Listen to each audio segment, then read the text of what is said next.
Hello guys, this will be a longer video. I opened a Dr. Pepper and let's get into it. So today we will talk about F.N. Herschel MINIMI 762 Mark III. This gun confused many people because it's called MINIMI, but it's adapted for bigger cartridge for 308 Winchester or 762 by 51 NATO in our European terms. It's basically beefed up MINIMI for 223 that we know from the 90s, but demand for the upgrade for 308 Winchester was made by American Army in the early 2000s.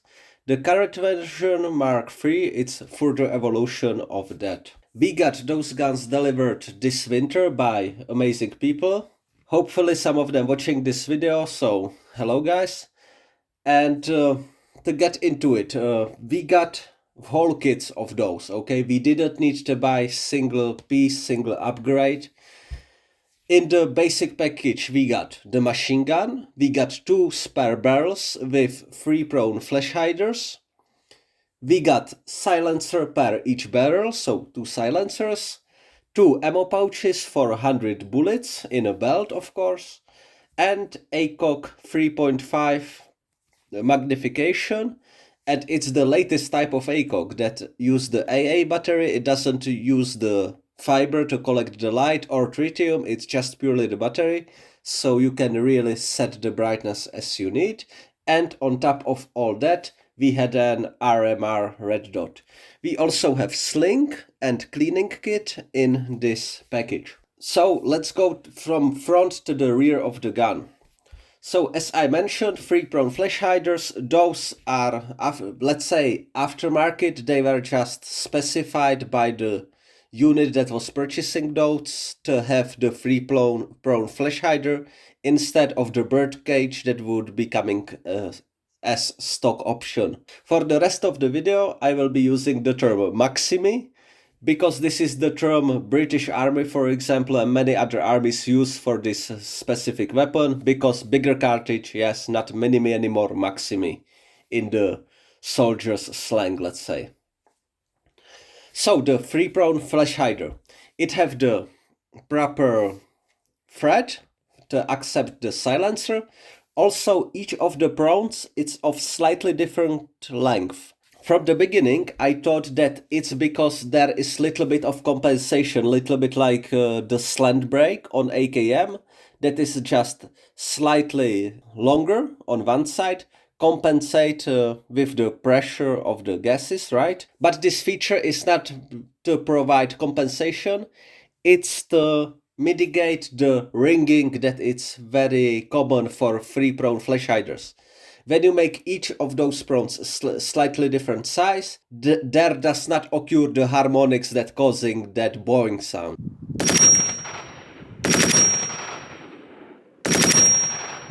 Going slightly back on the barrel is relatively short. We have a gas regulator.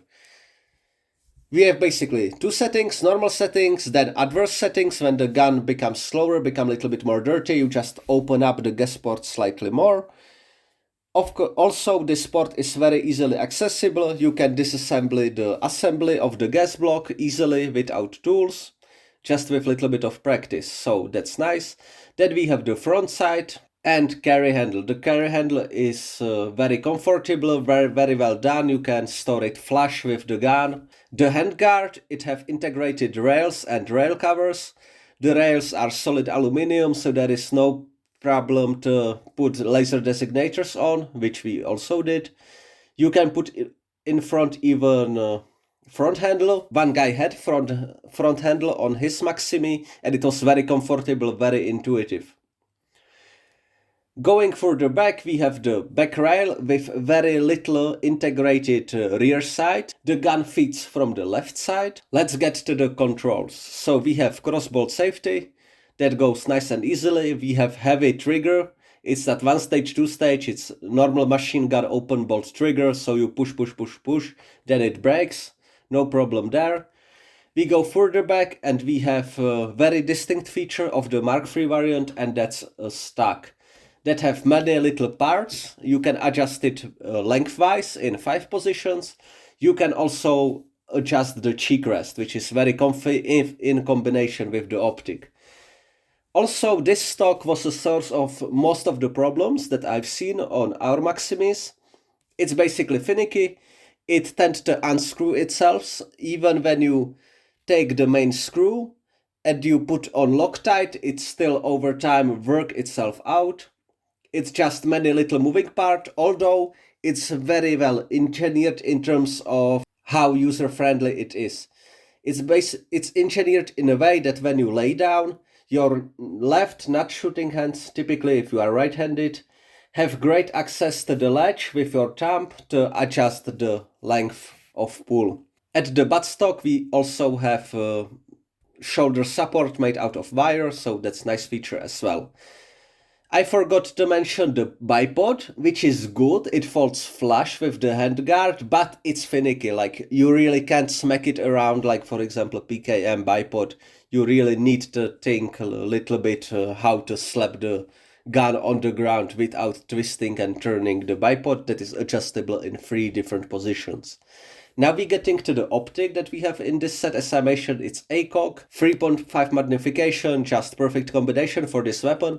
And on top of all that, we have RMR red dot for close engagements or night vision use on top of all that. So this is pretty much the best combination I can think for this type of machine gun. The slings that came in the sets were garbage for some reasons. The carabines tend to break just even during the first training. So all of the users replaced those with their own. The ammo boxes that were delivered with this weapon are in black color for some reason. They were 2 boxes per weapon, so typically the shooter would have his box in weapon 1 somewhere as backup, and then loose belt in the rest of the pouches. Now, I mentioned the problem with the stock. I also mentioned that the bipost is not the strongest. But we had also other issues, for example, spring that is around the firing pin. It basically forcing the bolt to lock correctly. In one of our machine guns, it became squished. It became shorter than it should be, and the bolt basically over-rotated and jumped out of the gun, jammed the gun completely. It needed total disassembly, and I just violently pulled the bolt out. So that was really not impressive at all, and all that occurred just after like 5,000 bullets, so not very cool. So after mentioning that, it's not a surprise that our gunners chose to switch to M240s on the first opportunity they got. Personally, I don't think that the Maximi is a bad gun, but it's a gun for very, very specific use. For all the SF units that just need to have in the team one weapon that can fire the full power cartridge and can really give you that extra edge of reaching on the bigger distance, then the Maximi is a perfect choice thanks to its compactness and weight that is very low. You can also mount the Maximi on a tripod, but those tripods are made out of unobtainium. I never seen those in real life, and it's even very hard to find them on the internet. So guys, those are my thoughts about the Maximi machine gun. And at the end, channel announcement. About 3 months ago, I was contacted by a viewer that his intention is to sell off his collection and donate the money that he got for his precious collections with really nice stuffs, give to us. I responded with email if he's sure that myself, I sold off my collection twice. First time it was 2014. I had relatively nice collection of stuff, of weapons, World War II weapons, but I sold it all, of course, to support the 2014 war effort. A second time was recently in 2022. There wasn't time to sell off guns really, but all the nylon, all the uniforms, gear, stuff like this, I threw all that in vehicle and gave it to the new guys in unit. So I know a little bit how it feels, but the main difference is that this is my country, and for a person from across the ocean, like the sentiment, can't be that strong really. Anyway, long story short, recently I received a big lump of money from this person, so man, I know you're watching, thank you very much. You will be informed precisely about what will happen with your huge donation. I threw on top a little bit of out of my salary and out of the rest of your donation, guys. So this is not call to action, this is a huge thank you to all of you. Now, what will be purchased for this money? I already decided that the device we will purchase is the RNVG Night Vision, made by Act in Black in white phosphor. Usually when we receive donations, we just buy, let's say, smaller stuff that is still very expensive, but we for example buy optical sights, we buy gun parts, we buy gear, we pay for car repairs, things of that nature. Because for us, it's very abstract to accumulate that huge sum of money to buy 7,500 euro device. But now we are very close, so under every video there will be little update on how many money are already collected. It's very little left, so in few months we should be able out of our wages to put it together and finally purchase this device. We have few PVS-14s now, by far not for everybody in the team. Every fourth person have a night vision typically as an SOP. And these dual night vision that have two tubes provide you with much better orientation, can be used by drivers at night and if there is very sensitive task and somebody is in position where he really needs to see. So your donations helped us to buy optical sights and it helped us to get the stuff out of Afghanistan, stuff meaning D-balls and PEC-15s. We also have second dual tube night vision device, which is not RNVG, BD and VG that we bought also from Afghanistan. That is already in use on the line.